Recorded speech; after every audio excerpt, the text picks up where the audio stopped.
This is TPG Live, and I'm Jeremy Horn, also known as the Product Guy, and we're about to begin. This is your stage, no matter where you are in your product journey, from startups to Fortune 500s, interns to CEOs. We're a global community that values every voice.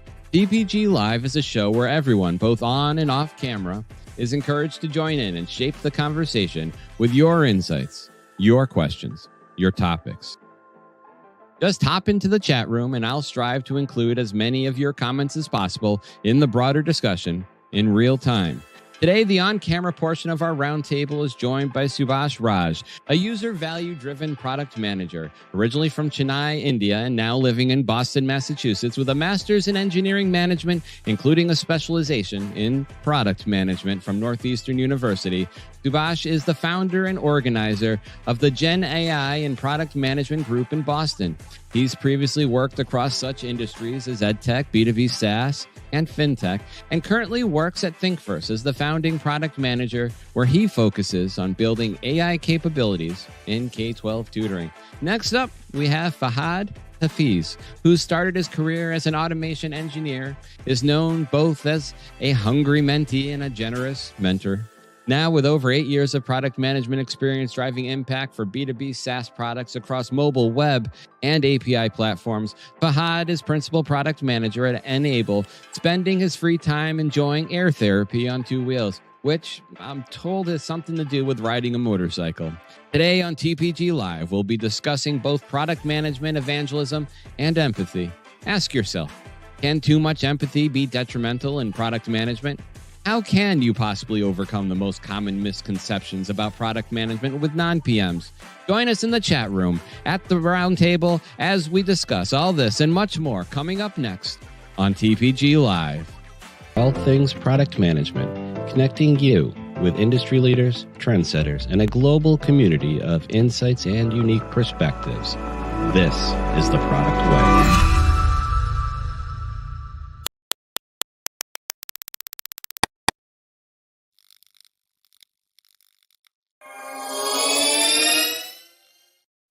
Hello, everybody.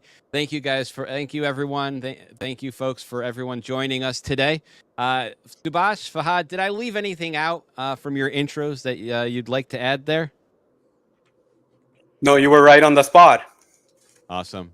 It's good. I'm right on the spot at least once a month, I think.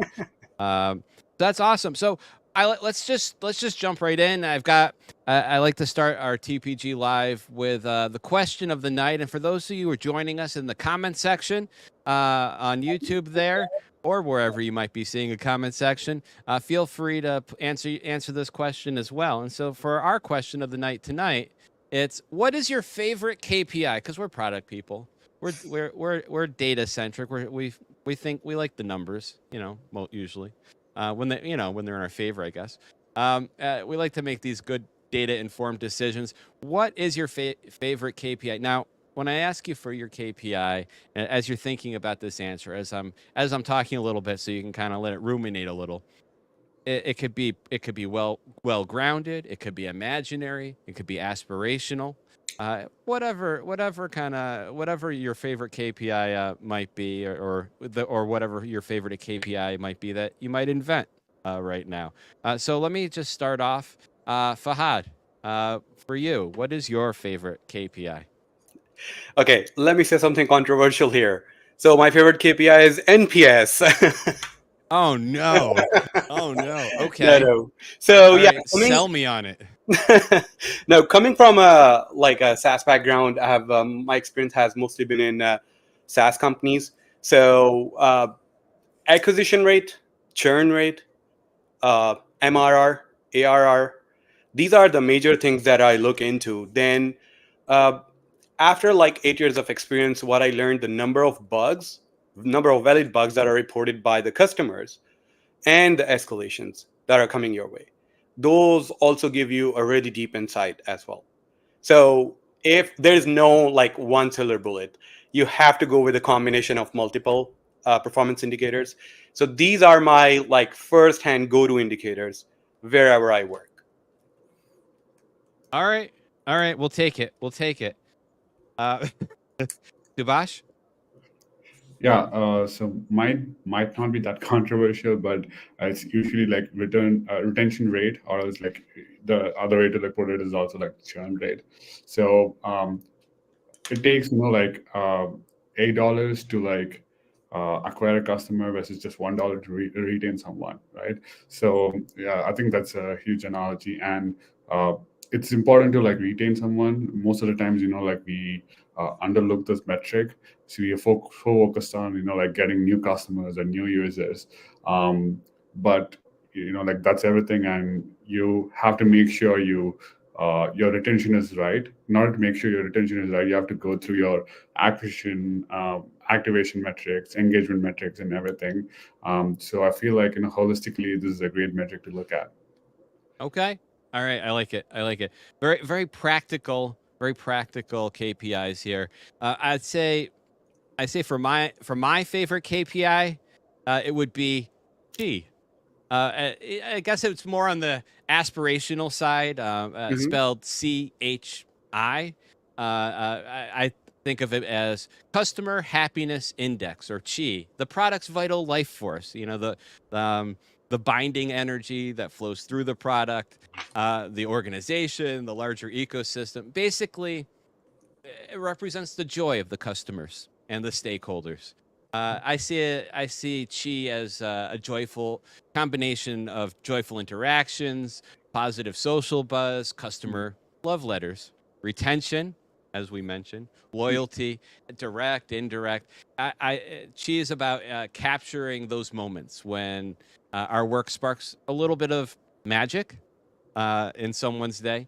It's about understanding that our product success isn't just what it does, it's about how it makes people feel, whether they're happy, they become advocates. And advocates drive growth in ways that traditional metrics can't necessarily directly capture. So I'd say, in a nutshell, this customer happiness index for me it's kind of more than a KPI. It's kind of a core philosophy, reminding us that a product's chi is at its heart driven by a happy person, real happy and delighted people. Um, uh, but I guess you both did something a little bit more grounded. So I guess if I was going to do something more grounded, more practical, my go-to is generally TTV, or time to value. Uh, Hmm. I like time to value. It works for internal initiatives, customer facing, business facing, physical, digital products. It's really central to everything I do, and it's a very common refrain, a very common question I'm always asking people, whether they're talking, like I said, an internal initiative, maybe working with recruiting or HR, or a product or a feature, any kind of strategy. It's TTV. It's a measure of how quickly people can achieve a desired outcome and perceive true value. Um, and this TTV can also drive adoption, retention, engagement, and also, I think, most importantly, in turn, revenue. Yeah. I'd say, so there you have it. My very aspirational KPI G, and as well as my more grounded one, TTV. So those are kind of my two KPIs for us tonight. Uh, I was so going to that's challenge you if you were not going towards the revenue. I was going to challenge you. What if the customers are happy, everybody's happy, but you're not making money? How would you ah take that? Let me Chi is the whole ecosystem. So Okay. you can't have happy customers and unhappy stakeholders.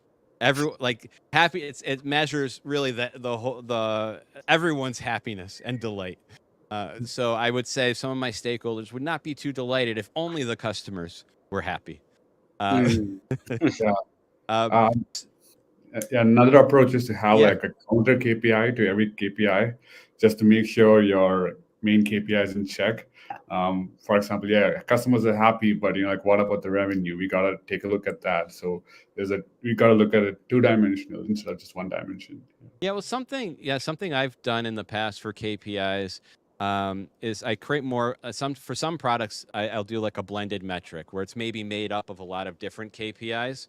but they're weighted differently. So I can kind of monitor kind of aggregate performance of a product. So maybe retention's twice as important as churn, and revenue's 10 times as important as those. So different aspect of margin, or whatever other kind of KPI you might be looking at. It could just be how many clicks before they create an account. So like all those different types of things, anything I could measure. Sometimes I'll kind of create more of a blended KPI as well, to what you were just saying, Subhash. But Jeremy, Yeah. going back to your chi, it's sorry, Yes. I keep coming back over there. So it's very hard to make everybody happy in a system. You Wait, have what? Really? to. It's an ideal state, right? Isn't it? Yes. It was, as I said, an aspirational, bordering on fictional KPI. Fair enough. You can keep taking it apart, but like it was.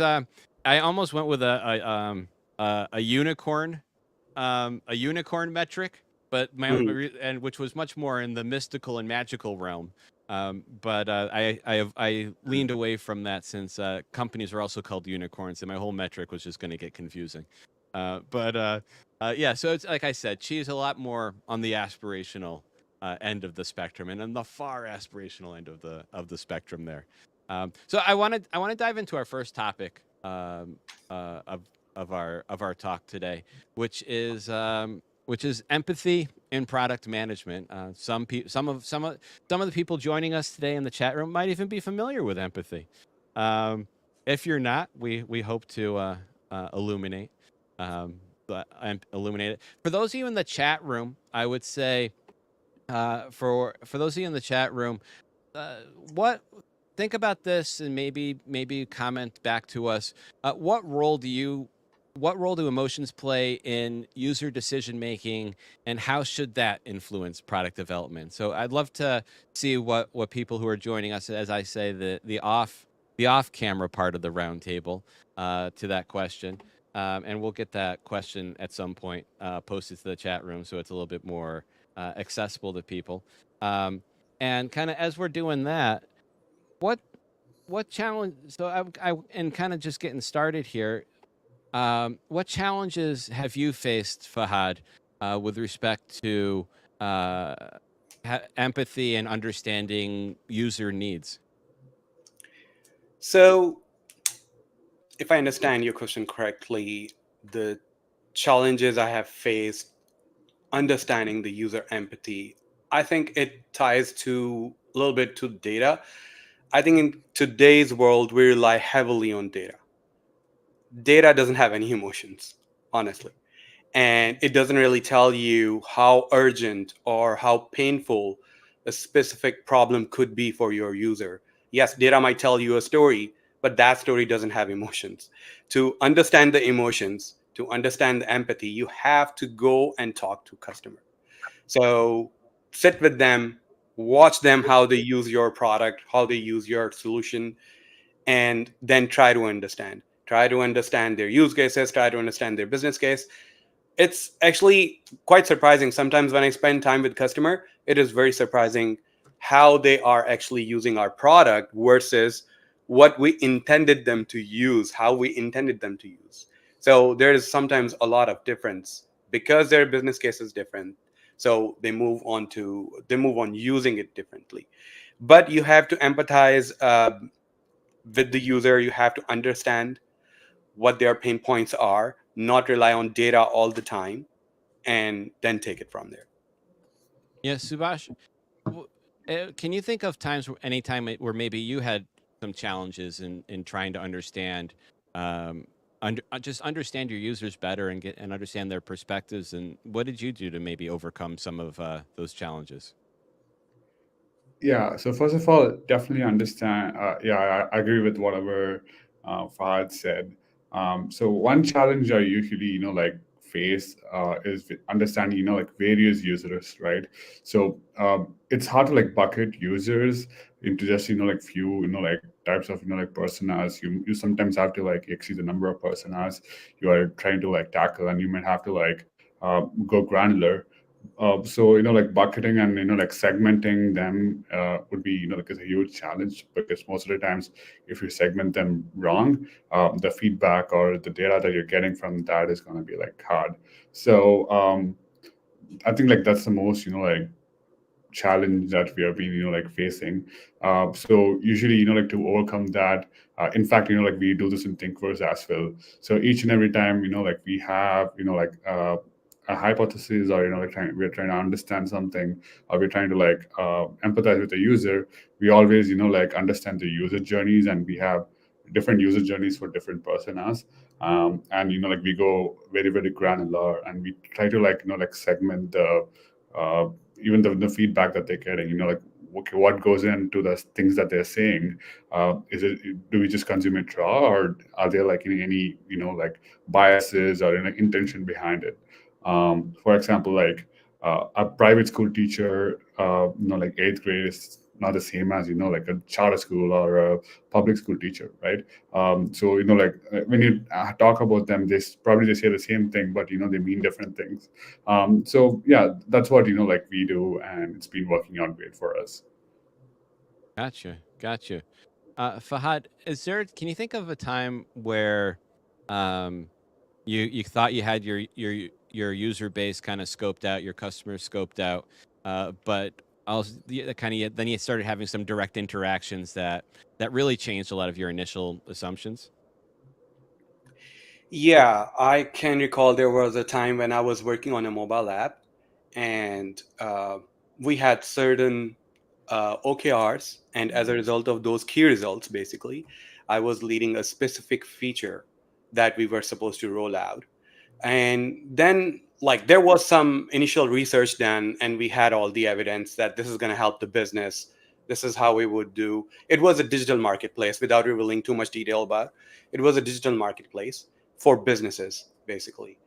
But the moment we were very close to start the development, everything was looking good.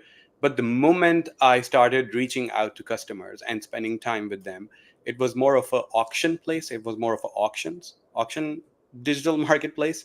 And when I started spending time with them while they are working in the auction, because auction time was very critical time, and we were trying to introduce a specific feature over there that we thought would drive our revenue as So well and these bring the revenue. auctions you're talking about, can you just paint a little bit more of a picture for us? Like, what are we auctioning? Antiques? What are we Yeah, auctioning? so auction was for like cars, vehicles. Okay. So auction would occur, like, happen every single day for 1 hour. All the businesses would come to the digital marketplace online, and they would try to buy the cars digitally online. If you have been into a car auction, physical car auction, that's an interesting place to be. Uh, I couldn't make sense of how things were working over there. It was like so overwhelming. But we had the digital marketplace. Coming back to the point over here, once I started talking to them, I learned that they would not be even paying attention to the feature that we are planning to release, because the auction time is so critical for them. All the attention that they want to divert towards buying the cars, finding the right cars, buying the cars, and bidding the cars, basically, and then of course buying it. So once I started throwing that like info into that, hey, how would you use that specific feature within the auction? Would that help you? And they're like, we do not have time to look at anything else. All we care is we are bidding at the right car. So maybe not. And then we did a little bit of beta testing, and like brought in some customers to do a little bit of research. And as a result, well, what we got, or the feedback that we got, that during the auction time, our customers don't want to spend time on anything else. So we really had to, I would not say like roll back, but revise our feature and try to make it like smaller and more interactive and more visible during the auction time, without revealing too much detail, as uh, could be the company info. So we had to change the scope. We had to change. It turned out to be a smaller feature that we had to release, and but yeah, we kind of released it. But there was a lesson learned that if we would have done that beta research, or some sort of like a more of a customer driven experiments before deciding the scope of the work, we would have found that earlier in the game. Gotcha. No, that those are great examples, and yeah, I'm kind of curious how car auctions work myself now. The the so I was noticing the comments, and I wanted to call some of it out here. So I see Jordan, uh, mentor in our mentorship program, previous person on our roundtable, and someone I've known for a very long time. Jordan, you're just owning the comments today. One of Jordan's comments that I kind of wanted to read off was the hardest part for me in maintaining empathy for customers. It's hard to maintain empathy for customers that can complain a lot. And I'm sorry I just butchered quoting you, Jordan, but that was my attempt to paraphrase. And then we've got a lot of really great comments from Kashish, which I would read, but that one's a long comment. But it's also, people should check it out in the comments. Some really great stuff. Kashish, Nick Wright, and Jordan's there complaining about my quote total butcher. Sorry about that, Jordan. But a lot of really good comments there, and I kind of wanted to, I guess, kind of keying off of Jordan's comment, in that it's hard to have maybe empathy for those people who complain. I guess, can too much empathy, being too empathetic a product manager, can it be detrimental to can it be detrimental to product management? Where do you draw the line in empathy? Subash? Yeah, God, sorry. Yeah. I would say, like, go all in. So unless or until, like, if it affects your, like, key business goals, I would say, like, I would always, like, try to dissect what actually, like, user wants, and, like, what are they trying to say. And like, let's say, like, if it's you're shifting yourself, like, your whole team is, like, shifting yourself from like, milestones a lot, or, like, key deadlines a lot. I would always, like, try to, like, do a stop break and be like, hey, let's read things, like, okay, what exactly is going on, and try to, like, draw a line there. So my philosophy is that, I don't I definitely, like, care about, like, a lot of happy customers and paying customers, but I would definitely like to empathize upon the customers who complain a lot, right? Because they still complain, but they still, like, end up paying for your product, and you got to listen to those, like, feedbacks. So yeah, I really value their, like, comments a lot, because they tend to, like, give you meaningful comments than like, other set of, customers who are just happy, but you shouldn't be, like, weighing them both. Yeah. Fahad? I would like to build upon, before I answer the question, I would like to build upon Jordan's comment. So I think part of the job that I learned as a product manager is to be a good listener. And I cannot tell you how many times I jumped on call with partners where support were like, oh, partners like going crazy, they're going to churn soon, so you need to jump on a call. I jumped on a call, they were on a rant, I just listened to them for 15 minutes, and they all settled down. And they just wanted someone to listen to them. And I was like, fair enough. I listened to you. And they calmed down. And it turned out to be more of a fake bubble that they were creating. So I'm not saying all the time, but a lot of time, it just turns out that they want you to listen to them and empathize with them a little bit. And, oh, we are so sorry that you are running into that situation, but we are trying our best. So, and at sometimes, like, when I tell them, oh, so you think that this is more important than other competing priorities that we are already working on, or other features that we are working on. So I try to kind of direct the conversation to the new items or new work that we are doing on the roadmap. That helps build the narrative a lot as well, and their perception changes. Oh, no, we can live with that pain, but continue working on that new thingy that you just told us. So a lot of time, it's like it works like that. It helps to switch listen to them. They are on the rant. Once they are calmed down, show them this is what you're working on, and the cost of fixing your bug is going to be this feature. So give them the opportunity cost, and they start thinking to change their mind.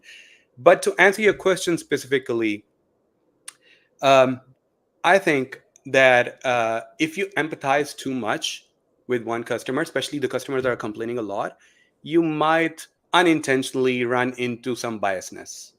So you may think that because one customer is making too much noise, they are complaining about it again and again. You might think, oh, it's a big problem.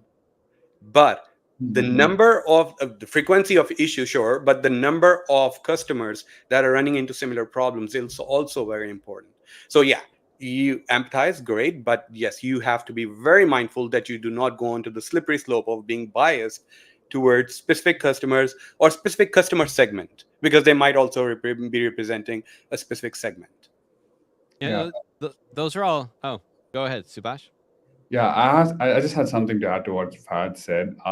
So you can control, like yourself from over empathizing, but sometimes this happens in your product team where your fellow product managers, like tend to over empathize a lot, or else like your boss, your CEO, or else like the VP of product tends to over empathize a lot. So that's where like you have to basically like have an argument or whatever you call it to basically say, hey, that's not what's going on, because most of the times the recent emotions tend to uh, like take precedence against the old emotions that you heard, right? So you tend to like keep shifting or keep going different directions, and especially if it's coming from the your boss, that's going to be hard. So again, like talking about facts, hey, this is what we heard like previously, like this is not gonna nothing's gonna change based on the new things that we've been hearing. So we gotta like again compare, do a lot of like data, like analytics, and the compare stuff to stay on track. Yeah. So Subhash, I wanted to follow up to some of what you're saying there. What other, or get you to elaborate a little bit? What other strategies do you use to maintain an empathetic approach? Maybe even more importantly, in kind of that high pressure product timeline situation. I would just that's a really question. That's a really interesting question, right? Whenever you have like a lot of pressure and you have to chase timelines, sometimes like timeline is what you care about. But I feel like at the end of the day, like you need to care about your customer value. Like what is the customer? What makes the customer happy more than the deadline. So okay, let's say if I'm just chasing this deadline right now, product release right now, but I tend to like hear something else. Maybe we need to like change something. We need to like fix something. Instead of like making the stakeholders, I would always like argue for the customer. Maybe like shift like priorities, or like change deadlines, and always like go for the higher customer value that I can drive, while like changing deadlines. So I would always like prioritize that over like yeah, completing things. And I care about like the outcome more on the output that we give. So yeah, that's another point. Yeah, Subhash, I want to hear some of your strategies, but before I throw it over to you, I just wanted to mention for those of you in the chat room, if you have questions you'd like to raise to the people on the round table for us to speak to on air in real time, feel free to post your comments, post your questions to the comment section, and we'll get those answered either as part of this segment, or we'll capture it in a later segment, but still as part of this TPG live session. Fahad, some of your strategies. So when it comes to empathy, I can give you an example from a company that I used to work. We were building a fleet solution for asset tracking and asset management and dispatch and all those things for fleet industry. So I was working on a pilot project, and I used to get the complaints from my beta customers that, oh, the buttons are too small. It was an Android-based application, and they're like, buttons are too small. I'm like, this is a big round button. Like, what are you talking about? You cannot see it or tap on it. And like, I was so frustrated because it was like getting escalated so many times. I decided to like visit the partner, and when we visited the partner, I was like, I would like to get into the truck where you are using that specific Android device. So that Android device was essentially kind of like connected to the console of the truck. And mind you, those were like big heavy duty trucks. And what I noticed, I was just sitting there and I was noticing the driver, how they're like using it at turning on their duty times and everything. What I noticed, they have big fat fingers like sausages. So we had two buttons very close to each other, and when they were tapping, sometimes it was tapping the intended button, and sometimes it was not. I was like, that is very interesting. Like I would have never imagined that sitting in an office, or my tester would have never imagined that use case sitting in the office. But once I noticed, like they completed the whole process in front of me, and I took like other key feedbacks.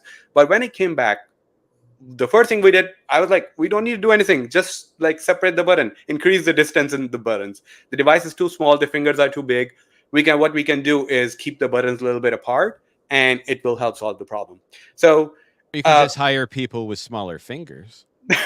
well, well, we were not supposed to hire. Those were the drivers, truck drivers. So yeah, that was an interesting piece that I learned when spending time with the customers and empathizing with the pain they were going through. It was painful for them because when they want to start driving, they don't want to waste a single second.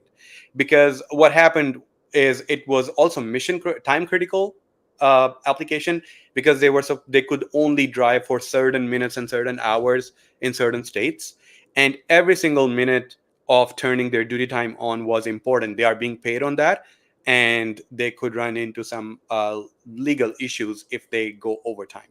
So that I would say, from empathy standpoint, that's what I learned when I spend time with the customer themselves. Gotcha. We've got a question here from Jordan that I want to put up.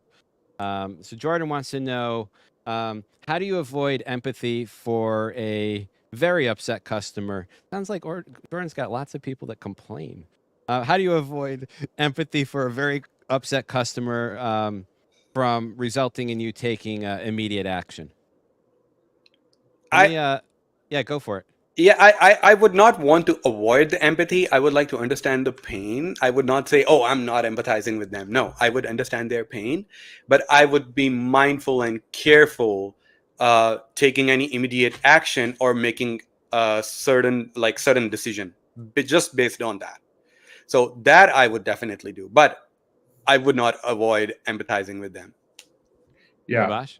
Yeah, same for me. My first intuition would be like, okay, so if one thing upsets this customer, who else is getting upset, right? Like how many of them are getting upset? How many how many kind of these customers are there?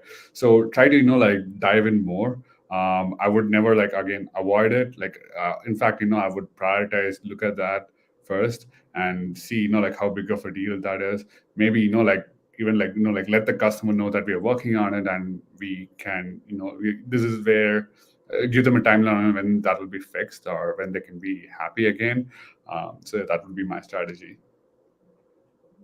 Are there any other strategies that either of you employ to kind of maintain that empathetic approach to your customers? Yeah. Your users? Yeah. Yeah. I have a strategy. So sometimes what we tend to do is like we for products where we are not the core users, we think we try to like build it for like us, right? So we try to like view the like see the product from our lens.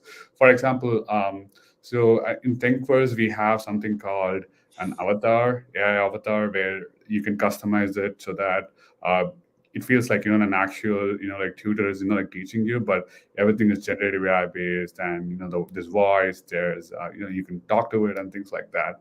So we used a certain avatar as default, and none of we were all adults like working in the startup, and none of them like noticed like how creepy the avatar is. But we were fine with that. It was out there for a month until like we had like we were going through a live pilot, and we have a website chat. So a lot of like third graders and fourth graders started like complaining that it looks creepy, and it's looking at them right away, and we don't want to like do that. So I think like the lesson learned was that sometimes like you tend to have empathy towards your like own product, and but your core users are something else. You got to like view from their like lens. Since then like we start avoiding it, and every time we release something new, every time we gamify something, we make sure like we put that in front of all our like user personas, and then like get it to release. Yeah. Gotcha. Fahad, anything else you want to add? Yeah. So I would like to share an example that actually ties back to the comment that we had previously, and what Subhash was mentioning, coming from requests coming from hippos and all the way from the top leadership. So I was working with for this company, and it was a DNS enterprise solution. And my CTO was on a call with one of the biggest customers, and the revenue was in millions. So they had a lot of impact on us. And he came out of a call, and he's like, yeah, they're okay, they're doing good right now, the health is good, but they are specifically asking for one feature, and it's a very small one. Why, like, listen to it, and I think you can get it delivered. Like, sure, tell me about it. And he's like, when they are trying to delete their servers, they want a confirmation in the application before they delete their servers. And I was like, that's not possible, that we do not have that confirmation today. How can you delete a server without confirmation? And I'm like, as long as I recall, we do not allow the server deletion without confirmation. I opened up my laptop, went straight into the product, tried deleting a server. I was like, look, we are doing the confirmation. He's like, no, they told me that they are okay with the first confirmation, but they want another confirmation because they're deleting the server. And I'm like, I love then it. Do you really and I'm want to like, delete the server? okay, do you really want to delete the server? And I'm like, okay, I understand where they're coming from. They were like, oh, they had one of their like network engineer who deleted the servers by mistake. They want to avoid that in future because they had to, like, it caused them a downtime. They had to like pull their backup and everything. They had to go through that step. Like, totally understandable. But it was a human mistake. I mean, it was a human error. It was not really anything in our application. He's like, no, but they were at least asking that in the second confirmation, we give them the list of the servers that we are going to delete. I'm like, that's a fair ask. I would not introduce another confirmation. I will probably look into adding the names of the server that will be deleted in the one confirmation. But having said that, do you want me to drop the user authorization piece that I'm already working on and take on this enhancement? And he's like, hell no. I was like, okay, so it's clear. I don't need to work on it right now. I think if you're deleting a server, it's at least 5 confirmations. At least. Yeah. So that was something where, yes, like we didn't take the action immediately because they were on rent, they were big, they were kind of or like I had a hippo in the room. Didn't take the immediate action. And then again, I showed the opportunity cost. This is going to come on the cost of X, Y, and Z. Are you okay with that? And he's like, no. So the decision was clear. Yeah, a clarification. So I wanted to add like a clarification to Jordan's earlier question. Not so much about it wasn't so much about avoiding empathy, but how do you avoid immediate? I think this immediate reaction to being immediately reacting to a customer saying something or being. I don't know if it's being too empathetic or too sensitive, but how do you maintain empathy, but not also just jolt from person to person, react all over the place? I would say emotional intelligence is something that you have to develop. You have to practice and control your emotions. That's all. That's the answer I have. Yeah. What do you mean control your emotions? So you might like, once you hear them, and it can all build up your emotions that, no, I have to get it fixed because they are complaining so much. You have to control yourself. You have to calm down, relax, and think from a different perspective as well. Give it maybe half an hour or something, and then come back to it after like 30 minutes, I'm sure you'll think a little bit different than what you were thinking 30 minutes back. So again, to me, it's more of a controlling your emotions. And that's why I do not take any actions right after any partner or any customer call. I make my notes and I come back to them and I discuss them, run them through with my peers or with my manager, and then turn them into, let's say, objective or maybe some updates or bugs or enhancements, whatever. Yeah, say for myself, I'll every input. I'm trying to say this most positive way. Every feedback. Yeah, I definitely want to hear the problems. I definitely want to learn about it. But every feedback that I'm hearing, it's just another data point. And a data point is not a lesson learned. It's just a data point. So if I get enough data points, or if I think there might be something behind it, I'm then going to look for the data. I'm going to try to figure out how to find the data to validate it, to invalidate it, to figure out what I want to do. I'm not going to just kind of jerk from thing to thing, but I try to kind of have an organized way that I can have the data, but also other people can see some of the data I've collected in case maybe I'm missing a connection to other inputs that we've gotten. The let's see. So yeah, keep the questions to everyone in the chat room. Keep the questions coming in. I want to kind of shift a little bit to kind of a bigger picture when we're talking about empathy, and we're looking at it on the product team itself. In that, it, is empathy, and I want to pose to the chat room: is empathy part of your team culture? If not, why not? And so, kind of, I think as people are responding to that question, Subhash, Fahad, I guess I'll make this a toss-up question. How do you foster an empathetic culture on your teams?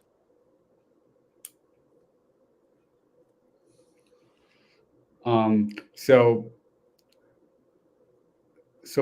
basically, like every single day. So we I think first, like we make sure we talk to users. Like product team talks to the users at least 30% of their time. So that's like an unwritten rule. So we just like positives or negatives. We share that like across the team on Slack. Be like, hey, this is what like we spoke to yesterday. So it was a teacher, it was a student, or whatever that whoever that is, and they ran results. They're happy, they're unhappy, whatever that is. So we share it with the entire team on daily basis, and so that like everybody's aware, right? So even the engineering team working offshore is aware of like what's going on and what's happening on the user end.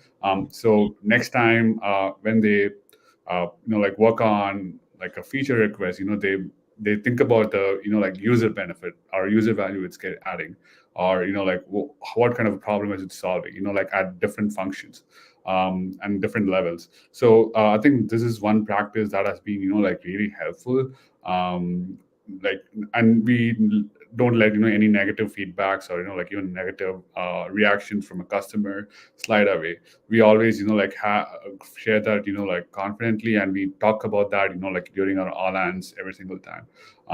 So yeah, being open and also like owning a mistake. Sometimes like you might create something that's not of a lot of value for a customer, or else like it backfires. You still have to like own it, like be like, hey, we made a mistake, we are proud of it, but like here's what we're doing. And like also like making sure the user who's frustrated like is well aware that we are working on it, so that they don't show any more frustration, and they're still a happy and like yeah, user or customer.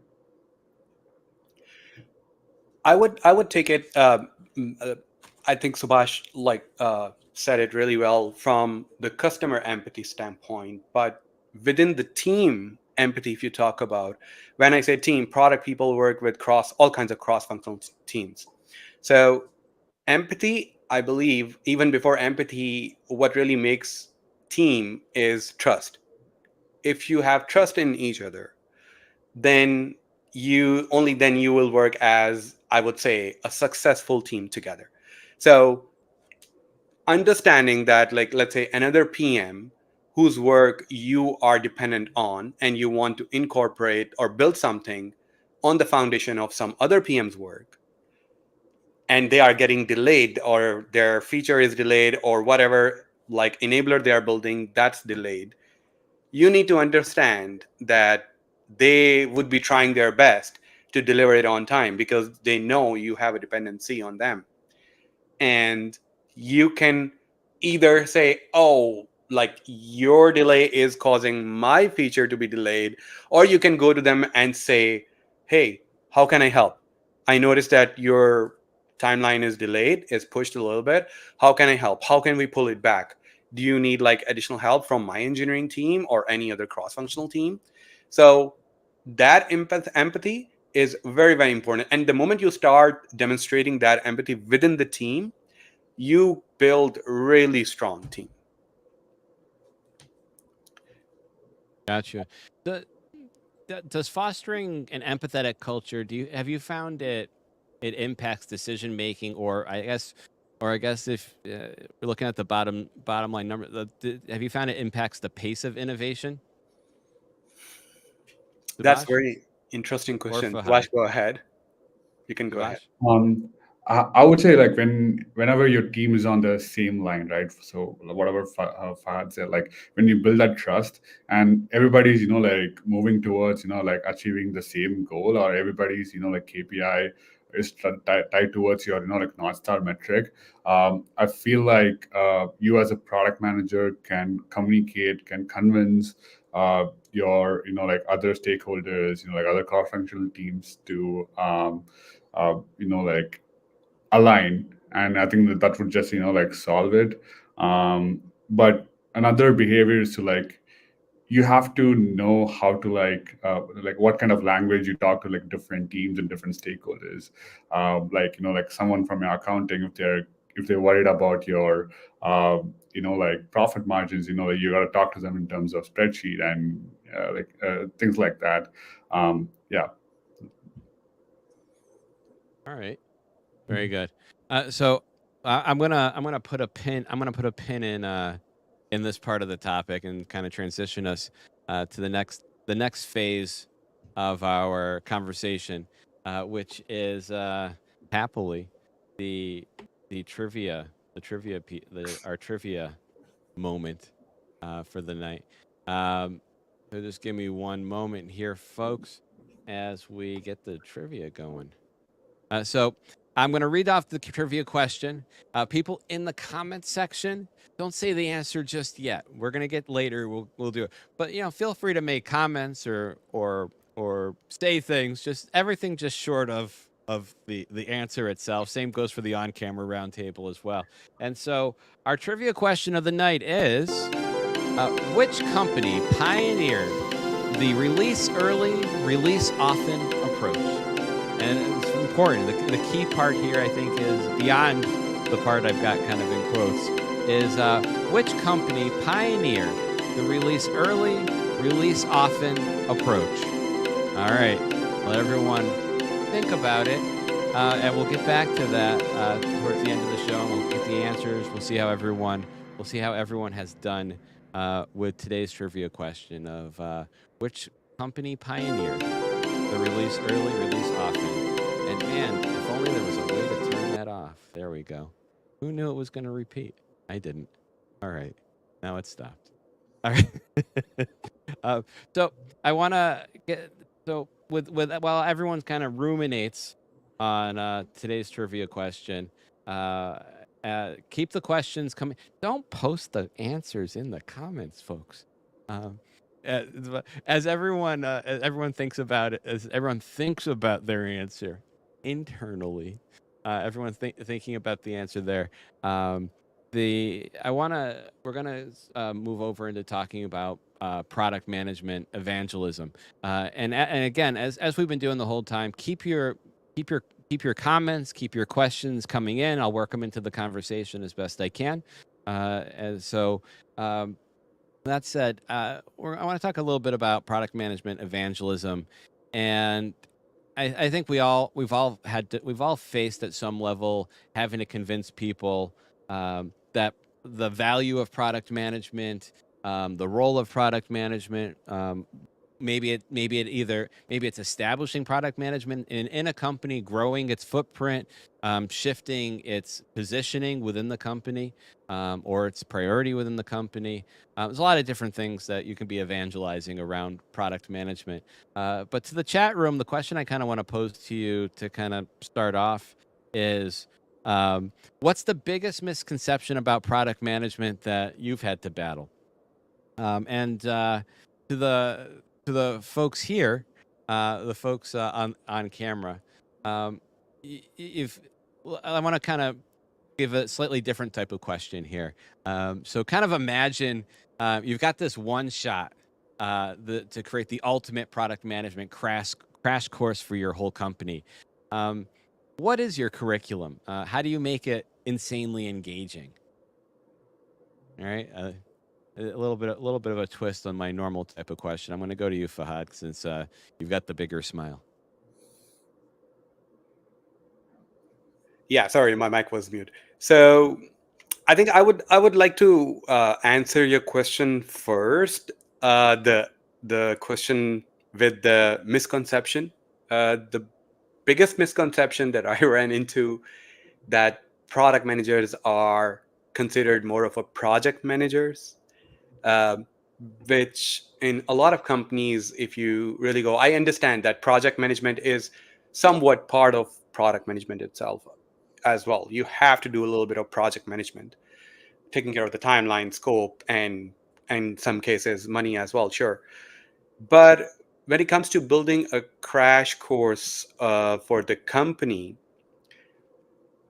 I would like to keep it a little bit the way I would build it engaging is putting things from my audience perspective. I would not like create like one course for everybody.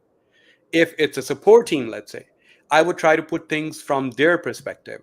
How bringing the product management in, how bringing the value driven approach would actually help them reduce the bugs, reduce the escalations, reduce the customer calls, right? If we start fixing what customer pain points are and we start fixing them and make our customers happy, how it would help them.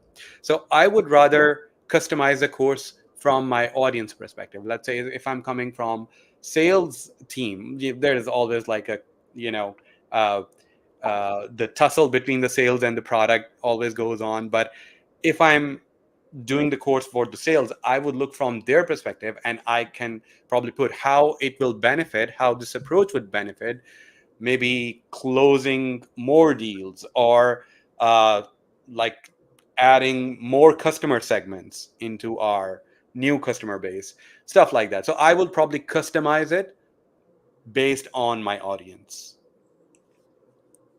Subhash, tell me about your ultimate curriculum. I feel like Fahad stole my answer. I had the same thing in my mind. Yeah. So I feel like, yeah, you're a product manager and you work, like cross-functionally, like across teams. I would always be like, okay, so how is each and every team, like solving, like a customer's pain point? So someone from the finance team or someone from, the support team might not know, like what kind of a contribution, are they driving towards, the, like KPIs that a product manager has. It could be like, like a retention. It could be like, revenue or, engagement or, like whichever that is. I would always, like tell a story to them saying that, hey, you guys are, in the front line, you guys are talking to users, to a customer support agent, saying that that's literally, like what product managers do. If not for you guys, we wouldn't know. We would be like blindsided towards, like most of our, customer requests. So that's the first step of, like product management. And probably, like think about, like if there's like the data team, right? So you guys, like give us like these amazing, like data of events and, like all these KPIs, which is so important in decision making. That's part of product manager. And basically, like, like then basically, like tell each other stories to like each other different teams, and basically like, make this soup calling, like, hey, this is what product management is. So I would just like take practical examples from the company, different experiences, and basically like, combine that into like a life of a product manager, how we see, like the various activities that each teams do from a different lens and put it all together. Yeah, a lot of these, it's a lot of, not all, but a lot of these kind of evangelization initiatives fail or fall short. I think a lot of the folks that find themselves on the receiving end of the presentations, whether they're in sales or engineering or marketing or or whatever, choose your group. A lot of these groups find these presentations end up being boring, too theoretical. What does this really?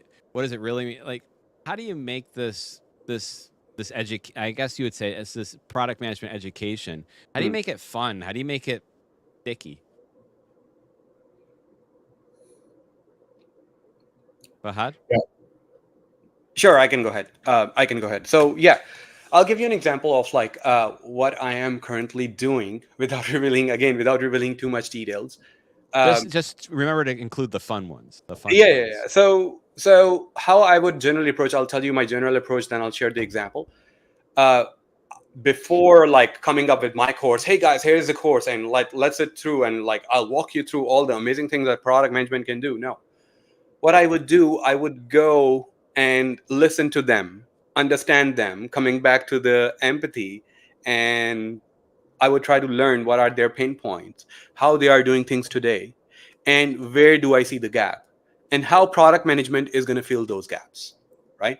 So the example, like right now, without, as I said, revealing too much details, I'm trying to put method to the madness. So there is no cross-functional processes currently with the specific product that I'm working on. So I have established some of the processes, some of the regular processes and ceremonies, and I put specific agendas that we're going to tackle. We're going to talk about these things. Previously, what was happening? They had no channel or a specific, I would say, platform to go and or the cross-functional team to raise their voice to product or engineering. They were directly approaching engineering, and engineering was getting confused. Who should we listen to? And they were building half-baked, everything half-baked, and jumping on from one priority to other. And then I came and I was like, hey, I'm here to help. I'm here to listen to you. Tell me your pain points. And my idea under the hood is to shield engineering from all the noise that's coming.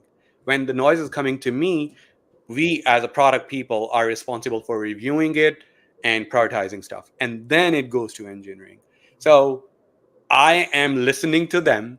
I am giving them a platform where they can come and tell me what are the problems, pain points. And then as a product people, we are taking those as priorities based on our strategy, based on our alignment with the business goals, based on the value that we are trying to drive.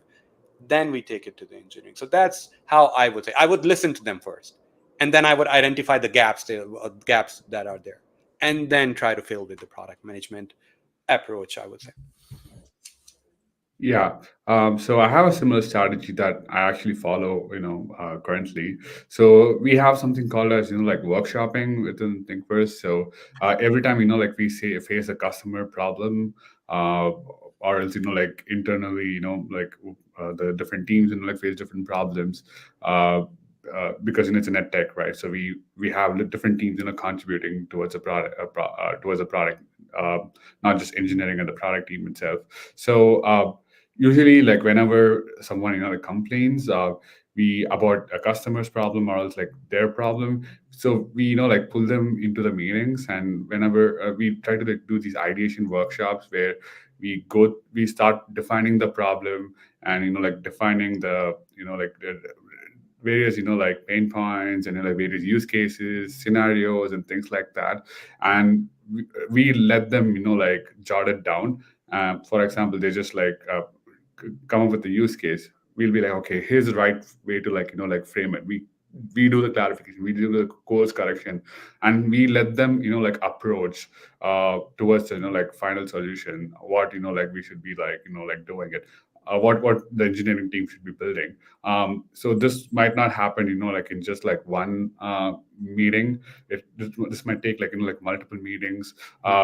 You'll realize, like most of the time within the first meeting, if this is a problem, like worth enough solving or not. But if it makes it to like multiple meetings, then probably like you have like a PRD that's ready to go to the engineering team, and you have like an entire like cross-functional teams like excited about what you did and about the like future like feature release that you'll be like making, and what their contribution is towards that. So that's one practice that I think has been really useful for me. Let me also share something that I did recently from an engagement standpoint. So I would say for that specific product, my support team was not very happy with the product and engineering, and they had their complaints. Sure, and some of them, there was definitely some truth in that as well. So what I did is I created a weekly meeting where I have all the leads from support and the product leads, relevant product leads, and an engineering lead. And we are sitting together, and I named the meeting Fight Club. So I took the inspiration from That's brave of you. from Megan Cook, who's the CPO of Confluence. She, in one of her podcasts, she mentioned a trio of like product, designer, and engineer as Fight Club. They have a Fight Club. They talk about all the issues that are coming up, that might be like coming up, and the current challenges that they have. So they basically have a trio, and they call it Fight Club. So I changed that Fight Club to PM, engineering, and support, where the first rule, there is no Fight Club. So nobody knows about Fight Club, but speak your You heart don't out. even tell them where the room is. Exactly. So speak your heart out, whatever your pain points are. We are there to listen. But at the end of the day, it's written in the agenda. We are one team. We are one freaking team. So work together. So that's the idea. That's how I rolled it out. And it kind of went very well. With the name, they were like, oh, yeah, someone's listening to us. And yeah, we need to have a little bit of fist fight as well. But at the end of the day, our objective is to have proper communication flowing from within cross-functional teams. All right. So I want to make this a little. I want to make this a little bit more real for folks. So I think we've all had this scenario where you're dealing with a skeptical executive who thinks product managers just slow things down. So to you guys, to both of you here, as well as even in the chat room, how would you convince this exec that PMs just slow things down? That it's important to invest in product management enablement, and that product managers are absolutely critical. And I'll just say, so what's your pitch? Pitch me.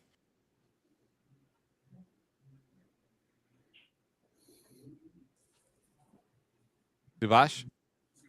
Yeah, I'm just thinking, you might as well pitch because you got one chance. I'm just thinking about the pitch.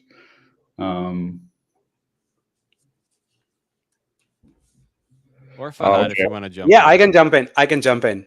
So yeah, honestly speaking, I would say if your executive, a specific executive, is not sold that you are adding value or you are slowing things down, then there's a problem. They probably don't believe in product-led growth. And they need to be educated on product management then, rather than you pitching them. If I see, here's So how. what are you gonna do? Because man, they're creating problems for you.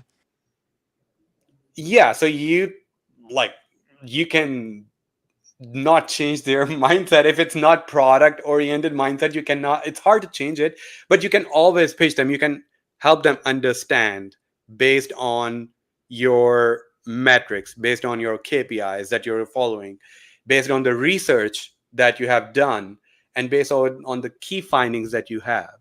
You can tell them, if product management was not there, if it was not for product management, they would not have all these insights. And now having insights is one thing. How we're going to deliver our product based on those insights and bring the value in, that's how you can give them a little bit of fruits of doing the discovery, doing the development, and doing the delivery. discovery to delivery, show them the fruits. If they are convinced, great. But honestly, if they are not convinced that they should even have a product manager, then there is a big problem. They probably don't believe in product-led growth. And They definitely don't. You got to convince them. What do you got, Subhash? Yeah. So mine would be like, okay, are they like focused towards like, oh, sorry, give me a second. Just getting a call. So very festive. You're really building up this answer. It's got theme music and everything. Sorry about that. Yeah. So what I would say is that, so are they like focused towards like output or outcome, right? So what's the outcome are they trying to drive? So all your focus is, like the feature releases and things like that. I can do that, like I can just like do that any day and, like get a good conversation, like exist. But that's not what I'm here to do. I'm here to like, provide like incremental, even like exponential, like value to the customers and the company. And in a table, if you go to a conference room with like various executives, like there are people representing the finance team, the customer support, the sales, the marketing, the C-suite. But who's representing the customers? You are representing the customers. You are representing the users. So it's up to you to like decide, like what drives value for them, and it's up. You have to make a call. If not, like the competitors are gonna like make that call, and they're gonna like drive that impact. So I think maybe this would convince them. Yeah. But Jeremy, I have seen the pattern the other way. I have actually seen product people going to executive and telling them your team is slowing us down. So all right. Yeah. Or it's like I know this like 5 why technique. Like you basically like keep asking them why. Oh, okay, why do you think we're slowing down? We ask them, like why is that, until like they're stuck. They'll be like, oh, like we're wrong, and they understand themselves. I'd say I would emphasize more importantly than slowing down or not. I think the more important part of that with respect to this exec, they just don't see the value in having product managers, and they don't understand. I think you could point to like an Airbnb who got rid of product managers for something like that. Like what? Why are you here? You're just in the way. I've got designers. I've got engineers. What else do I need? And I asked this question because I've been doing this for over 20 years at this point.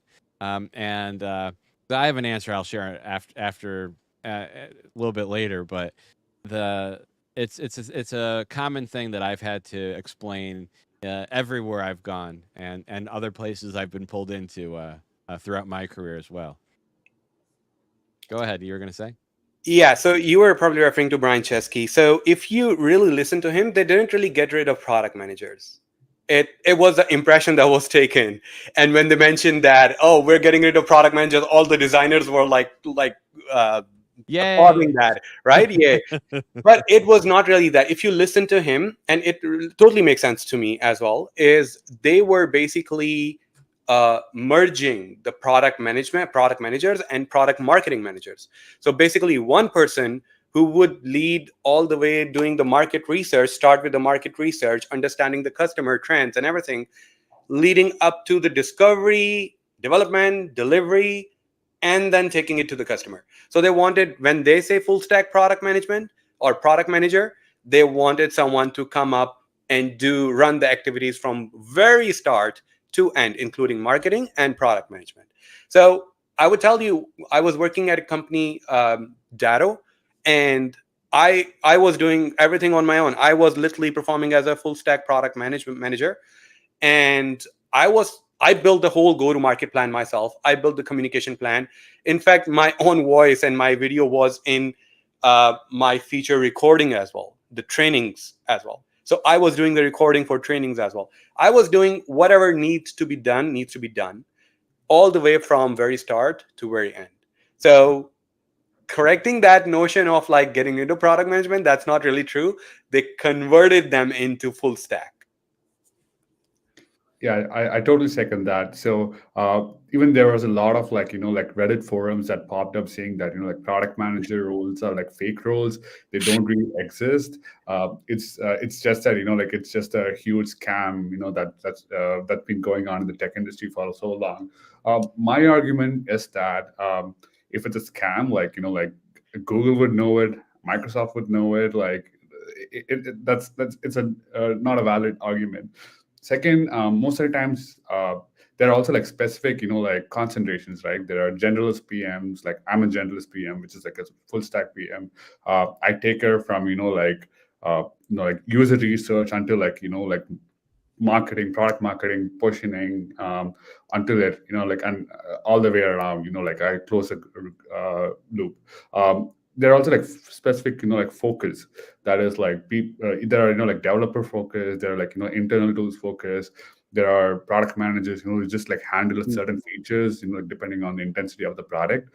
I feel like most of the times, these people are like subject matter experts who knows like all around, who can manage different stakeholders, who can understand the engineering applications, who understands design. So jack of all trades, right?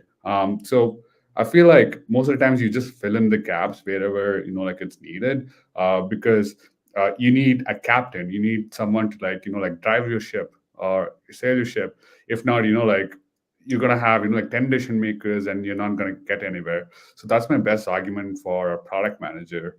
Yeah, I probably, like a captain without not much authority. Yeah.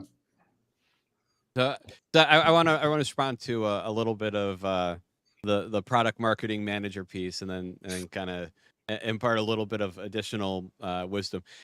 I'd say when you think about merging product manager and product marketing manager, I think the first thought that comes to mind is because all us product managers already have plenty to do. So I think you run into the risk of overloading someone and then getting nothing out of it. And I think there's people who have different specialties. Not everyone has product marketing managers, and the product manager, can take that on.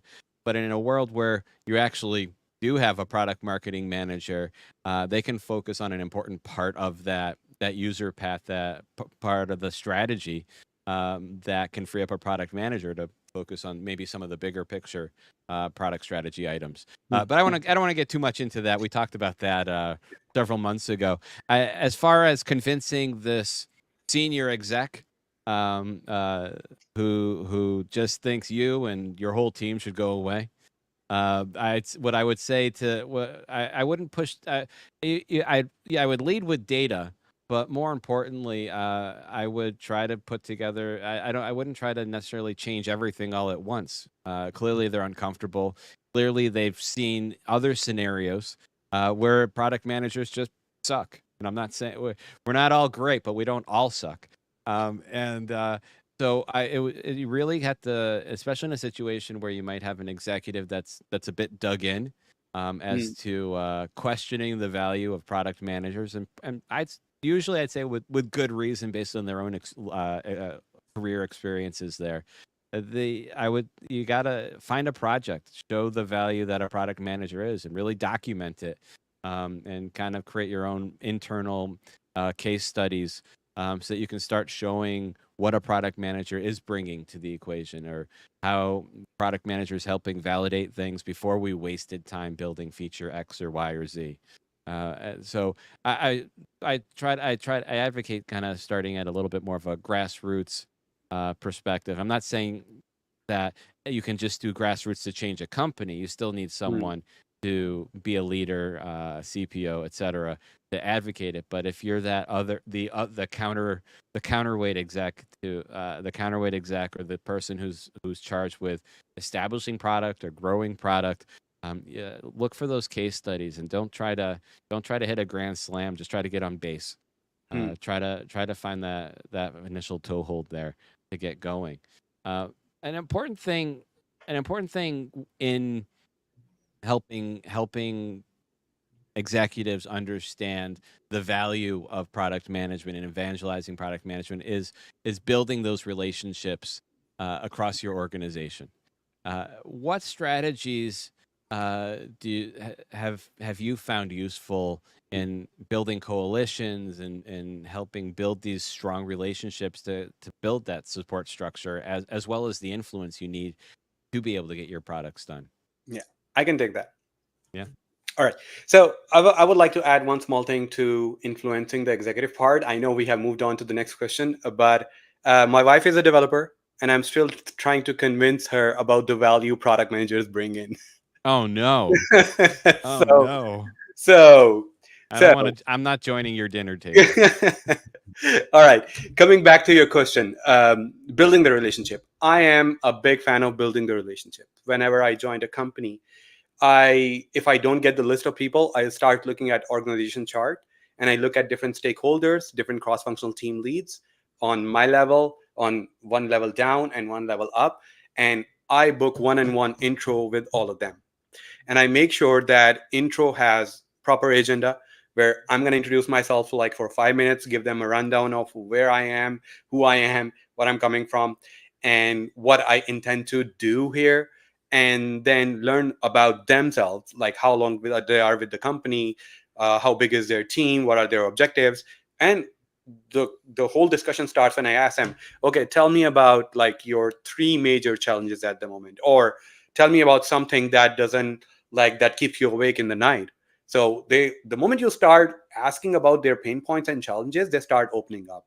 And another piece that really helps me is do a little bit of initial research, especially when you are talking to people on executive level, what kind of personality they have, what kind of interest or hobbies they are engaged in. That really helps drive the conversation as well and build a one-on-one connection with them.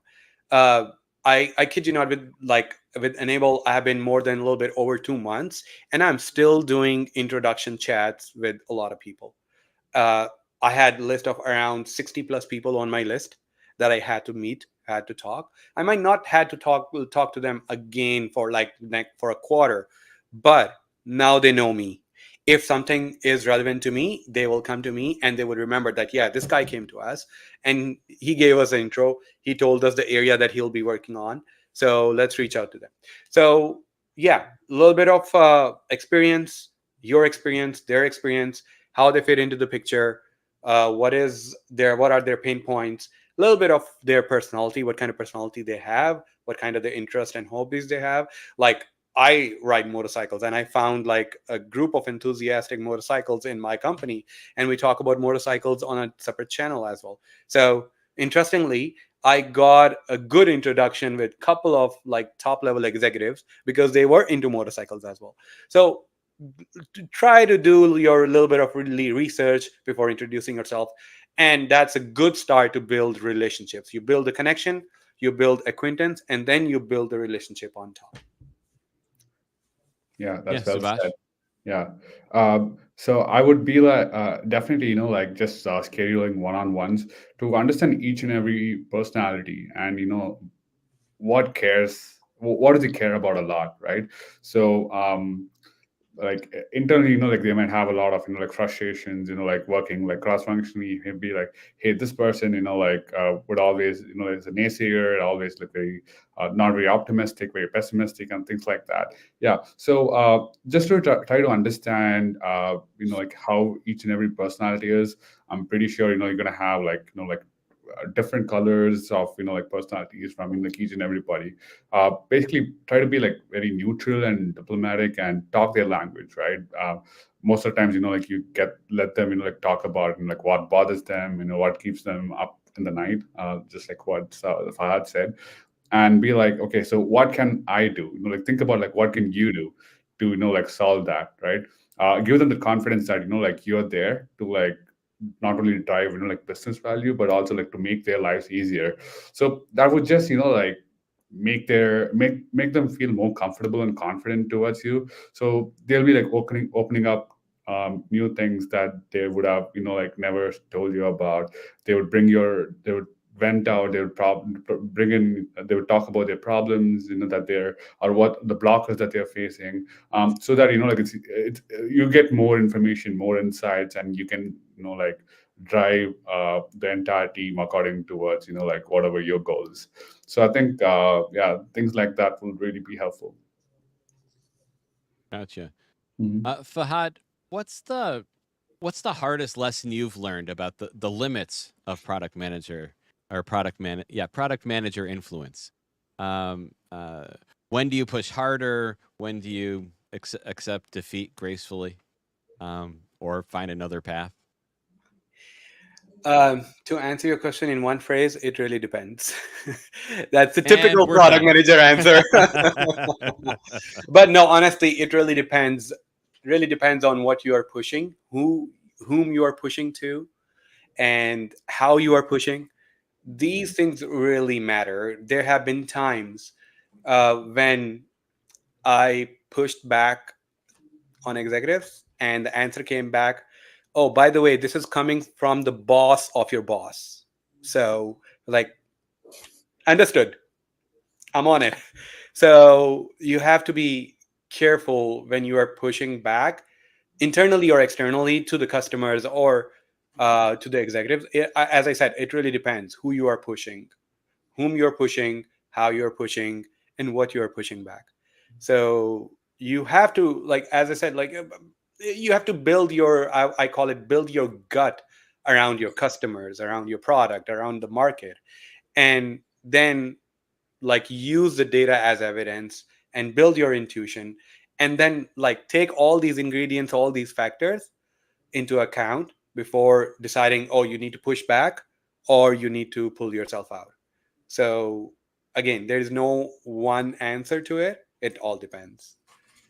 Yeah.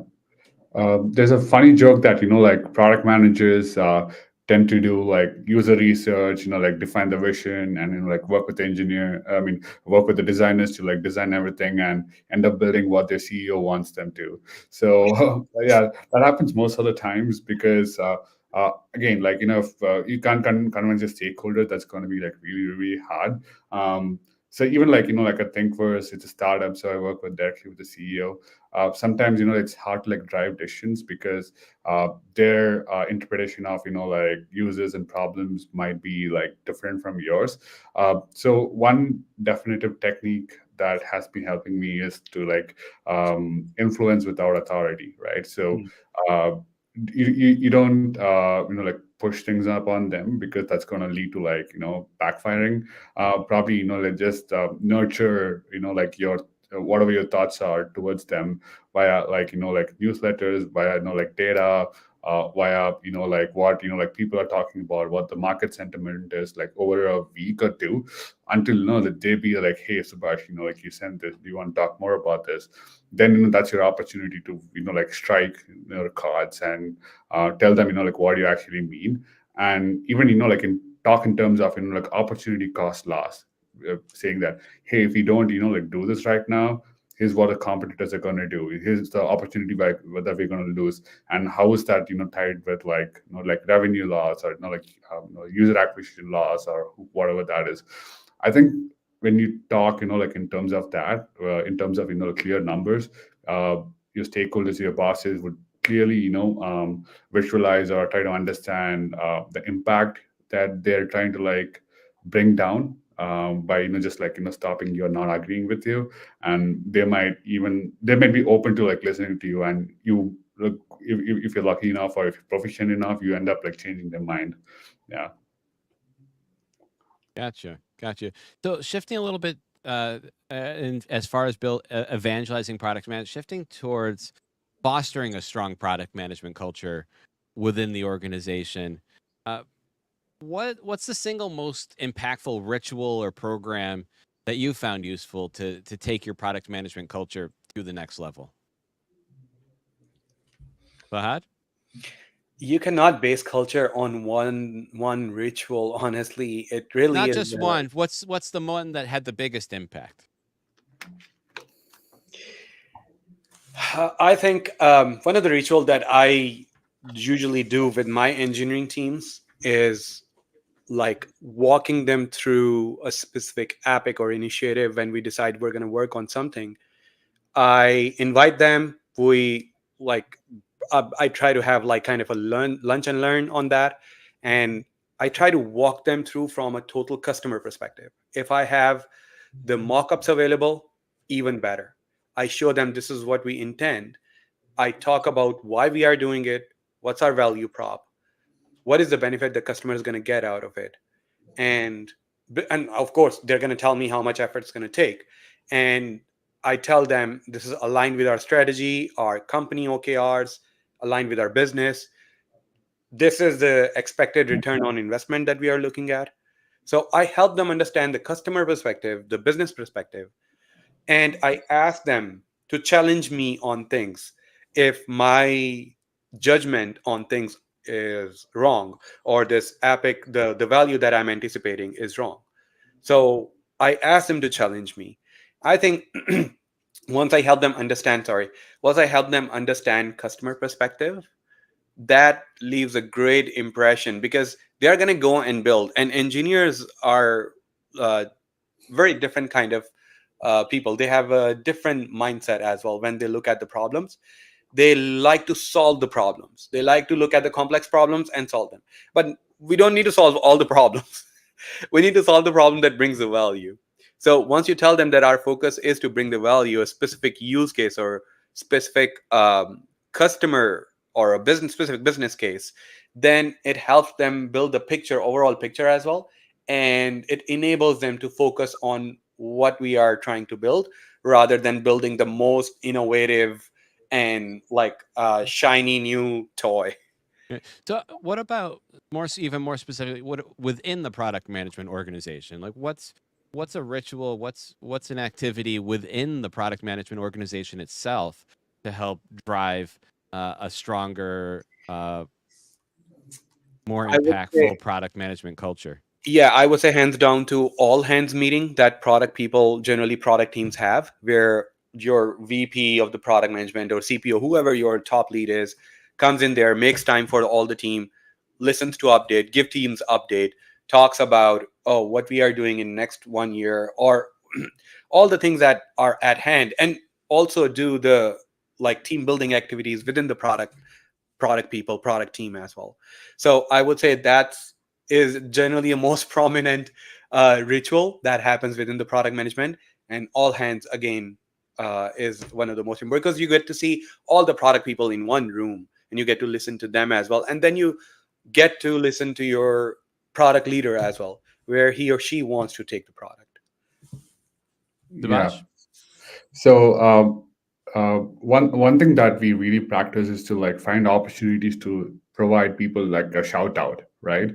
So we have this like Slack channel where we call out like um, great performances, or else like we just give a shout out or give credits to like whatever we achieve. For example, we close a deal, or else like we like push a feature out. So we within like the product organization, we try to like find out like a what would like who contributed to this, like what kind of contribution it is and how important it is. And just keep like spamming there, like Slack, like not one-on-one but on the channel, saying that, hey, without this wouldn't have been possible. So our bugs have been like significantly reduced.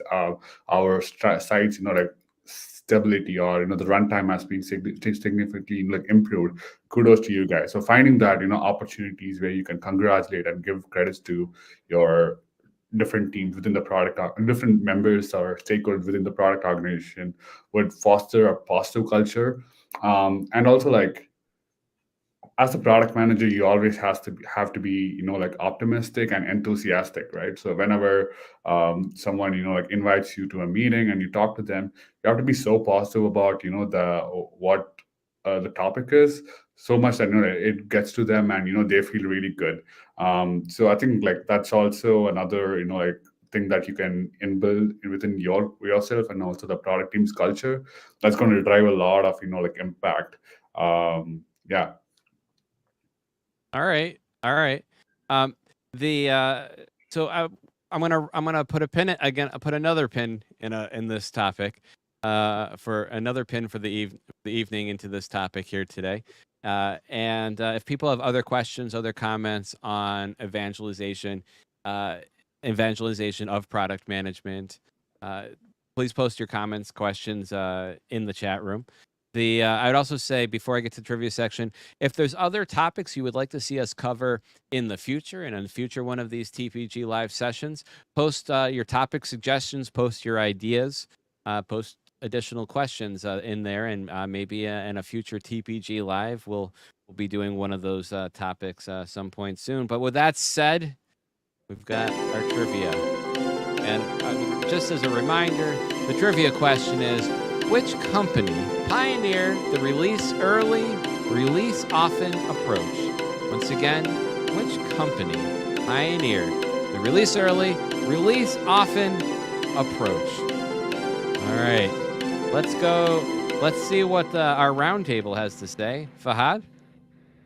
I'm going to take a guess. A good place to start. Oh, no. I did it again. Go ahead. Now guess without the music. Probably Meta, Facebook. All right. I hear I've got, well, so in the chat room, I saw one vote for Netflix. Yeah. I saw one vote for Netflix. We've got Meta. What do you have, Subhash? I would say Google. Google. All right. I think we're getting closer. So the release early, release often originated a long time ago, in the early days of open source software development. In 1997, Eric Raymond, a prominent figure in the open source movement, first articulated the concept of, in his essay, and folks I know of at least my generation might be familiar with this, in his essay, "The Cathedral and the Bazaar." The cathedral being closed in frequent releases, the bazaar being open and frequent releases. The term, I think, became officially coined in 1999 of a book of the similar name, The Cathedral and the Bazaar, Musings on Linux and Open Source by an Accidental Revolutionary. So the release early, release often philosophy, it emphasizes, for those of you who aren't familiar, emphasizes continuous user feedback, rapid development, quick adaptations to user needs, and is seen today really as the cornerstone of agile and lean methodologies. And it's fully embraced by most everyone in tech. And we've had some of them mentioned here tonight. Facebook, I guess you'd say Meta, Google, Amazon, Netflix. But however, on the commercial side of things, the release early, release often mantra implementation was pioneered by Netscape, later becoming Mozilla within their own product, Netscape Navigator. So I want to date myself here. Who here used Netscape Navigator? Have either of you ever used? No. Yeah. Oh, you have. All right. Yeah. We have one user of Netscape Navigator. Yeah. I remember using Netscape Navigator, but also Mozilla Mosaic back in the day, and I can go older. Oh, we got a few. I know you did, Jordan. So MySpace, MSN. Oh, that was just a weird browser. I know that one. Had a little butterfly and everything. Yeah. So it dates back a few years to basically who the Netscape and Mozilla folks who popularized it. But I remember browsing the web text-based before these fancy browsers, and I remember first seeing that browser back in the 90s, going, "Oh my God, there's pictures here." So yeah, I've been doing it for a while myself. So as we kind of wrap up tonight to our on-camera roundtable here, any final questions? Any final comments? Fahad, since you're in the center of our screen here, how about we start with you for any final comments? Sure. So yeah, for the product people in the house, I would say, coming back to the topic itself, for empathy and evangelism, if you are starting at a place where product management is not very known or not very welcome, don't just rush things and dump it on people. Ask them, try to understand their problem, try to understand their situation, and then slowly start demonstrating them the benefit, the value of a product approach. So tying back to showing a little bit of empathy, doing a little bit of evangelism, showing them the value and the benefit that they can get out of it, that's how you would start. That would be my closing comments. Subhash, any closing comments from you? Anything you want to promote? Anything? I would just say that, try to put your users first, everything else later. Even your, even your,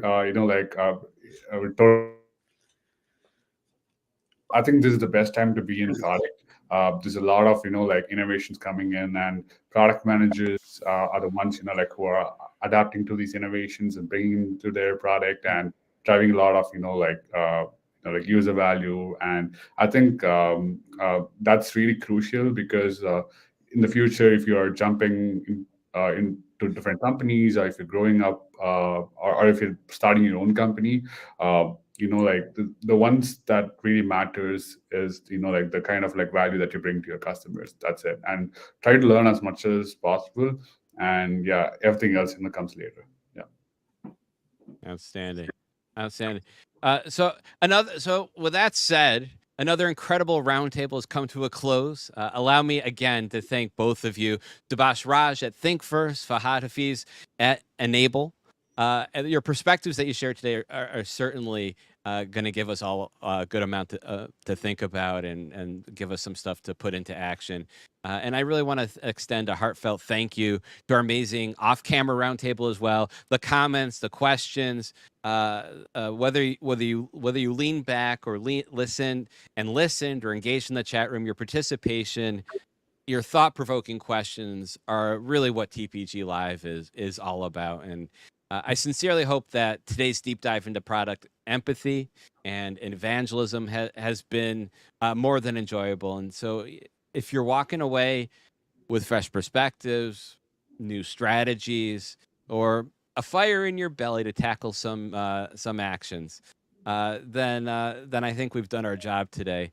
So until next time, keep learning, keep growing, and keep being those awesome product leaders that you are. This is Jeremy Horn, aka the Product Guy, with Subhash Raj, Fahad Hafiz, saying thank you everyone for joining us and sticking with us all the way to the end.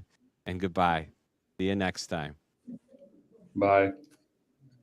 Bye. This show is brought to you by The Product Mentor, a free program that's making a meaningful difference in the world of product management. With a footprint in over 20 countries, The Product Mentor is where mentors come from esteemed companies you know and trust, like Google, American Express, Etsy, Oracle, and many more.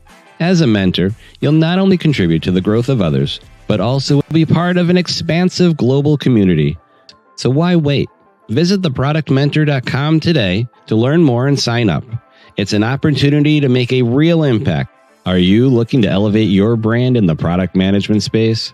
Partner with The Product Way, the go-to product management channel featuring a variety of shows like TPG Live.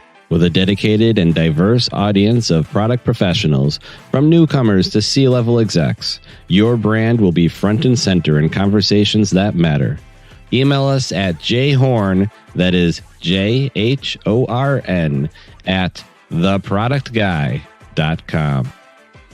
Again, I want to thank all of our off-camera roundtable attendees for their engagement and for submitting thought-provoking questions and comments throughout the discussion. Your participation is what makes these podcasts truly invaluable for the product management community. Whether you're an engineer, a brand new product manager, a designer, a salesperson, a chief anything officer, or merely product management curious, your perspective, questions, insights, and stories enrich our conversations.